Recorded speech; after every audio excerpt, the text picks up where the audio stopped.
Congrès conservateur où les membres ont décidé de garder leur chef, de redonner leur confiance à 87,5% à Pierre Poilievre, le député fédéral de Charlebourg, Rôde-Saint-Charles, lieutenant pour le Québec du Parti conservateur, Pierre Paulus, était présent.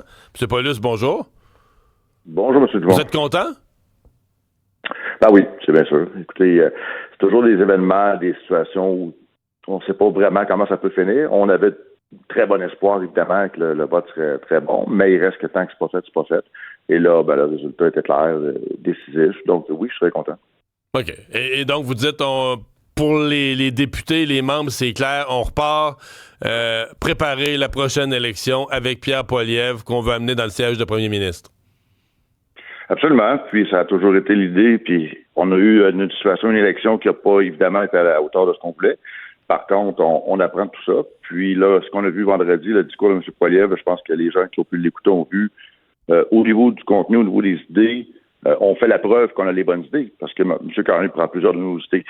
Ça veut dire que ce qu'on propose, c'est pas totalement fou. De l'autre côté, on a vu M. Poilievre très différent dans son approche. Les gens nous demandent souvent le ton, la façon d'aborder les gens, de parler. Moins partisan? Vraiment moins partisan, mais surtout un discours qui veut être plus rassembleur, qui est plus clair, qui est pas plus clair, mais qui est moins axé sur des slogans, mais qui fait en sorte aussi que les gens vont écouter, vont comprendre, ils vont dire OK, c'est ce qu'il veut, puis je suis prêt à le suivre. Donc, c'est cette approche-là que M. Poilievre a été vraiment un discours d'unité, c'est ce qu'on voulait, puis c'est ce que M. Poilievre voulait. Donc, c'est un chef plus humain. Puis le changement de ton, je pense que c'est au Québec en particulier, c'est très demandé, et c'est ce qu'on a vu vendredi. Il y a une affaire qui circule, puis moi je suis prudent parce qu'on sait jamais si tu vrai, si tu pas vrai, si tu les adversaires qui repartent ça, là, puis c'est repris par des médias.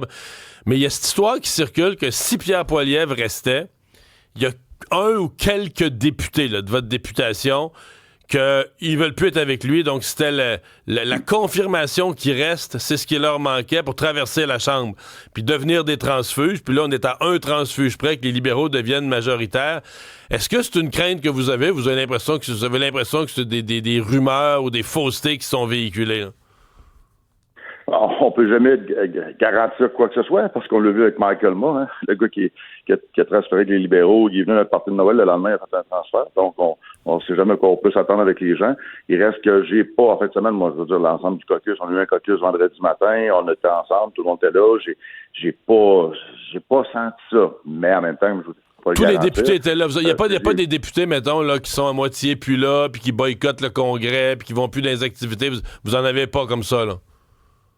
Parce que j'en ai pas vu, là. Okay. C'est sûr qu'on est 142, là, mais il reste que. Moi, non. Mais regarde, ça peut arriver. Je peux pas le garantir, mais la grande majorité sont très satisfaits. Mm-hmm.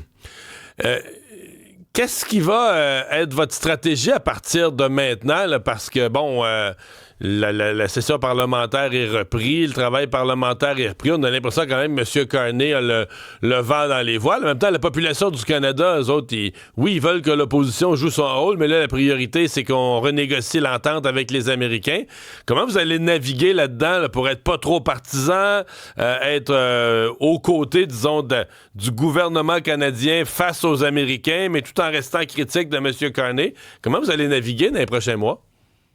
Exactement comme Pierre Poilievre le fait dans son discours. M. Poilievre a été clair. Premièrement, nous, on a besoin de donner de l'espoir. L'espoir, c'est notre thème parce que les jeunes ont besoin d'espoir et les jeunes se retrouvent en Pierre Poilievre envers les conservateurs. On le voit à chaque sondage. On voit vraiment que les jeunes voient Pierre Poilievre et se disent « OK, ce gars-là peut nous amener à croire qu'on pourra avoir une maison un jour, qu'on va payer l'épicerie moins cher, etc., etc. » De l'autre côté, M.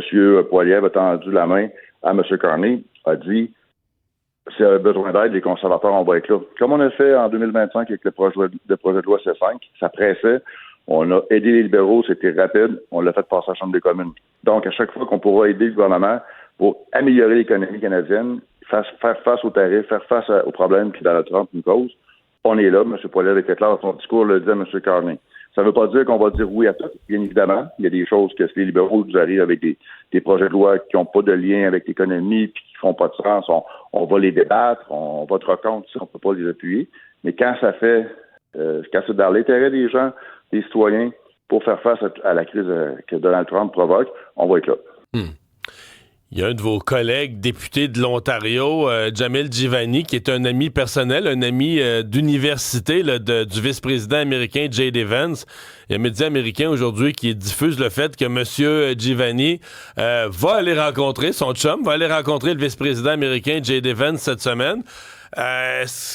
Comment vous réagissez dans le caucus conservateur? Est-ce qu'il a le mandat de M. Poilievre pour aller aider la discussion avec le Canada? Est-ce que c'est quelque chose d'officiel? Ça, il va falloir que je le vérifie, vous me l'apprenez. Par contre, ce qu'on a, M. Poilievre était faire la semaine passée, il a envoyé une lettre à M. Carney en disant qu'est-ce qu'on pouvait faire pour aider. Et un de ces éléments-là, c'était de pouvoir avoir des discussions avec les Américains de notre côté. Moi-même, j'étais à Washington au mois de décembre. J'ai rencontré des membres du Congrès que je connais, républicains et démocrates. Puis là, à ce moment-là, on est là, dans une situation où on dit on peut avoir des discussions, on peut parler avec eux, peut-être aider. Mais de l'autre côté, il faut avoir une réceptivité aussi du côté libéral, parce que j'ai d'autres collègues qui ont eu des rencontres l'été passé. Puis quand on appelait M. Leblanc pour faire part de ce qui avait été dit, M. Leblanc répondait par téléphone. Fait que ça fait partie aussi. Vous avez besoin d'aide, prenez-la quand on l'a. Si mon collègue Jamil Jivani, qui est un ami d'enfant de l'université du vice-président américain, peut faire avancer la discussion, pourquoi pas? C'est ça qu'on veut. On demande de collaborer. On est prêt à le faire. On a des contacts. Nous aussi, de notre côté, au niveau politique, on a nos propres contacts. Si ça peut aider le gouvernement et le Canada en premier, pourquoi pas. Pierre Paulus, merci d'avoir été avec nous. Au revoir, merci le lieutenant beaucoup. politique des conservateurs au Québec.